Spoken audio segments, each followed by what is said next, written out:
captopril, enalapril, ramipril, perindopril, benazepril, lisinopril. Todas essas medicações fazem parte de uma mesma classe, que é a dos inibidores da enzima conversora de angiotensina. É sobre elas que a gente vai conversar hoje. Para que elas servem? Qual que é a diferença entre elas? Quais são as indicações? Como elas foram descobertas? Tudo isso no vídeo de hoje da nossa série Tudo sobre as Medicações. E se você é novo por aqui e ainda não me conhece, meu nome é Gustavo Lenci Marques, eu sou médico, sou especialista em cardiologia clínica médica, doutor em medicina interna e professor universitário. Seja muito bem-vindo ao canal. Aqui a gente fala sobre temas relacionados à medicina e à ciência da saúde de uma forma simples e descomplicada, destinada a você que é da área da saúde ou não, que está aqui simplesmente para adquirir mais conhecimento. E nessa série aqui, a gente fala a respeito de um grupo de medicações e tenta explicar a história delas e qual que são as particularidades de cada uma. O primeiro vídeo dessa série foi a respeito dos beta-bloqueadores. Se você ainda não assistiu, clica aqui e assiste logo depois desse vídeo. E se gosta desse tipo de conteúdo, não esquece de deixar o like, se inscrever se ainda não for inscrito e compartilhar com pessoas que possam se interessar. Agora sim, vamos falar sobre essas medicações. A primeira coisa que a gente precisa entender é como que elas funcionam no nosso corpo. O que são essas medicações? No nosso corpo, nós temos um sistema chamado renina, angiotensina, aldosterona. Não se assusta com o nome. Para que ele serve? Esse sistema, ele tem células que ficam ali no rim, que elas percebem variações da pressão e da quantidade de sal que a gente tem no sangue, e elas liberam outras substâncias que fazem essa regulação. Então, quando essas células percebem que a nossa pressão está muito baixa, elas liberam uma substância chamada renina. Essa renina, ela ativa a formação de uma outra substância, chamada angiotensina 1. Essa angiotensina 1, ela é convertida numa forma muito mais potente dela, chamada angiotensina 2. O que essa angiotensina faz? Como o próprio nome diz, angio vem de vasotensina, vem de tensão. Então ela faz vasoconstricção, ela fecha os vasos, ela faz os vasos ficarem menores para aumentar a pressão dentro deles. Além disso, ela estimula a produção de outra substância, que é a aldosterona, que vai fazer o rim reabsorver mais sódio para manter essa pressão mais alta. Então ela é um importante regulador da pressão, atuando principalmente em situações em que os pacientes têm pressão mais baixa. Eu já comentei rapidamente sobre esse sistema aqui num vídeo lá no ano passado, em que eu expliquei por que as pessoas negras tendem a ter pressão mais alta, e esse sistema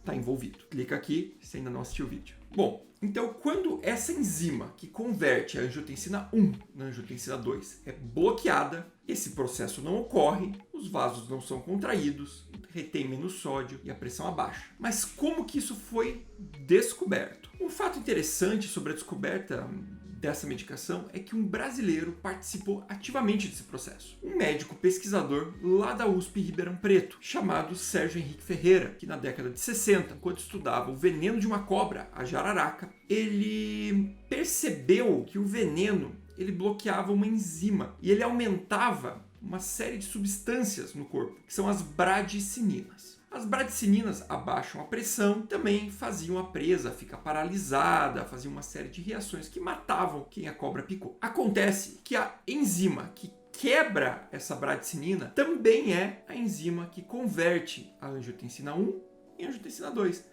A enzima conversora de angiotensina. Ou seja, ele percebeu pela bradicinina que ele tinha como bloquear essa enzima e ter as duas ações. E aqui você já percebe, quando você bloqueia essa enzima, além de você reduzir a angiotensina 2, você estimula o acúmulo dessa substância que é a bradicinina. E isso que leva ao efeito colateral mais comum da medicação, que é a tosse. Mas a gente vai falar isso mais para frente. E aí você deve pensar o seguinte: nossa, mas ele descobriu uma medicação revolucionária, né? Só que o que acontecia? Na década de 60, no meio da perseguição política, ditadura militar, ele acabou saindo do país e indo lá para o Reino Unido. E lá ele levou essa pesquisa para o que seria o orientador do pós-doutorado dele, que era um pesquisador chamado John Vane. O John Vane, em conjunto com ele, continuou o desenvolvimento, mas assumiu a cabeça desse processo e acabou levando para ele os méritos de toda a descoberta e que gerou a primeira medicação dessa classe, que foi o captopril. Inclusive, John Vane chegou a ganhar um prêmio Nobel por essa linha de pesquisa. E o captopril foi revolucionário no tratamento das doenças. Inicialmente, ele veio só como antihipertensivo, mas hoje a gente tem inúmeras indicações para essa medicação. Até aquele momento, a gente tinha medicações muito ruins para tratar a pressão alta. O captopril passou a ser uma medicação com menos efeitos colaterais e mais eficaz. E na sequência, ela ainda se mostrou eficaz no tratamento da insuficiência cardíaca, da doença coronariana e até mesmo na proteção dos rins de pacientes que têm proteinúria, ou seja, que urinam proteínas, que vai levando um dano renal progressivo. E hoje existem diversas indicações para essa classe de medicamentos. Bom, no mercado brasileiro hoje, a gente tem aquelas opções que eu falei no começo: captopril, enalapril,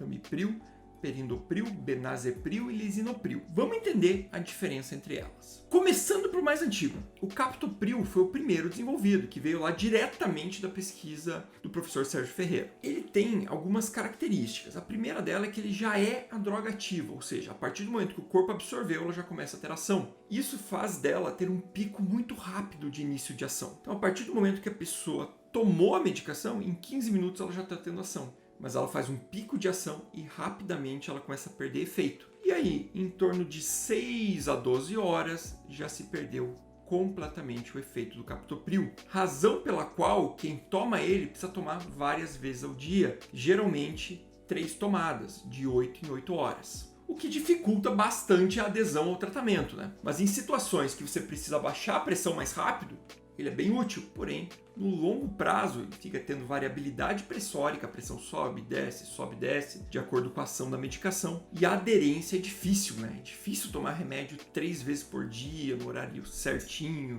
Muitos de vocês já devem ter tido uma amidalite, tomado amoxicilina 3 vezes por dia, ali por 7 dias. E muitas vezes devem ter falhado uma dose da medicação, imagina para a vida toda. Isso dificultava bastante o tratamento. Por essa razão, alguns anos depois, essa molécula evoluiu e surgiu o enalapril. O enalapril não é a forma ativa da droga igual ao captopril. Ele precisa passar no fígado e ser convertido em enalaprilato, que aí sim é a forma ativa da droga. Por essa razão, ele demora mais para ter o início de ação. O início de ação dele costuma levar ali mais ou menos 1 hora e o pico de ação entre 4 e 6 horas. E a duração do efeito é maior. Ela costuma levar em torno de 12 horas. Ou seja, já é uma medicação mais estável. Se eu quero manter o paciente, ela passa a ser bem mais útil. Ainda mais considerando que hoje ela é distribuída gratuitamente no SUS. Porém, ainda precisa de 2 tomadas ao dia. Já as outras medicações que tem no Brasil, que são o ramipril, o perindopril, o lisinopril e o benazepril, eles compartilham características entre si. Todos eles têm uma duração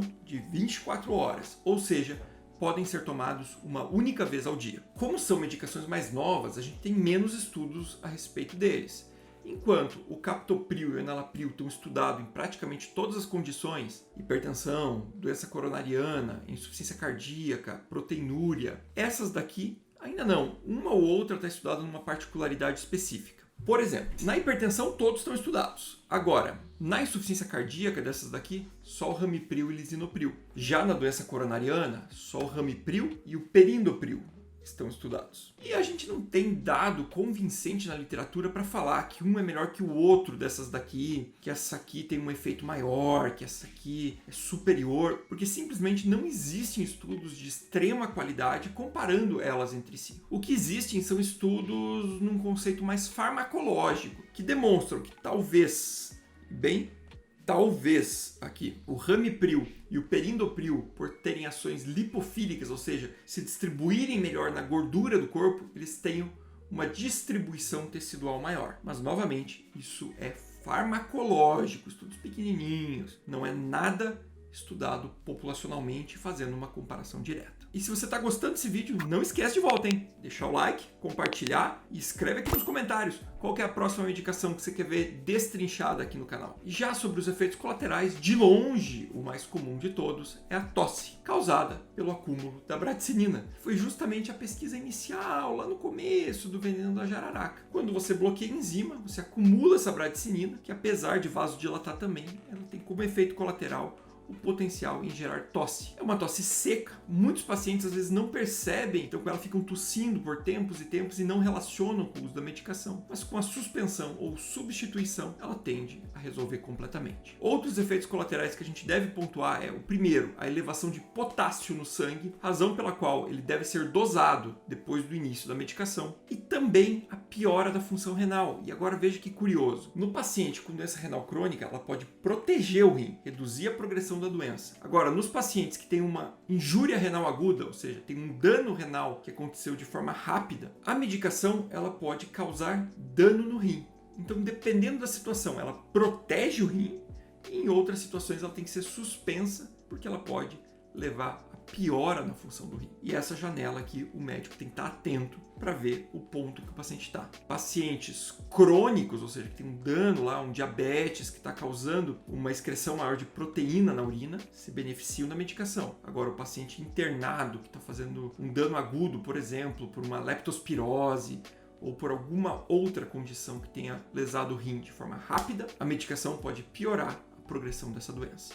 Então, consulte seu médico se você está na dúvida em qual situação aí se enquadra e ele vai saber te orientar certinho. Como sempre, eu reforço que isso aqui é uma análise rápida a respeito da medicação. Se ficou alguma dúvida ainda, escreve aqui nos comentários. Se você está em dúvida se deve ou não usar essa medicação, procura um médico da sua confiança. E muito obrigado e até o próximo vídeo.